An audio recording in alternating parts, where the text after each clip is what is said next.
thank you all for being here. Again, I want to extend, my full support to everyone. I'm a former, well, I'll say current UUP member, as Fred, you often remark. I just have two questions. One with regards to the $139 million, and I tried to ask this of the chancellor and ran out of time, but what is the recommendation moving forward with regards to, again, we do a lot of advocacy in the legislature. We were successful last year as an example to push for more operational and capital funding. And then we're here. And so we don't quite find out, well, what happened with those funds. And then we hear news of closures. And so I wanted to know if you could elaborate on that. That's my question for you. And then I have a question for Mr. Williams with regards to the community college funding. Again, I'm a community college graduate myself.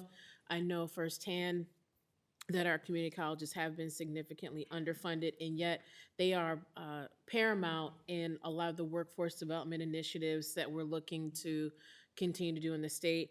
I know that you mentioned the community college workforce guarantee. So I wanted to know if you could elaborate on that as well. Thank you. Well, first on the distribution of the 163 million, I can tell you what the chancellor has shared with me and what we have seen in the documents that came out of SUNY. The first step they did was they took a portion of that funding and treated it as if it was tuition increase for a tuition increase that you all correctly opposed and did not pass. So in other words, they allocated those funds to the largest campuses, the university centers, which, fine, they need support too, but it also meant that the financial distribution was skewed in the direction of the biggest campuses and those that are doing very well in terms of enrollment. The second point is, and I think it's just as important, is as we discuss the rolling out of these resources, when we do so, it can and does exacerbate a situation of underfunding over the years, and that's what we're facing, and that's why we're back demanding another allocation of funds for those struggling campuses.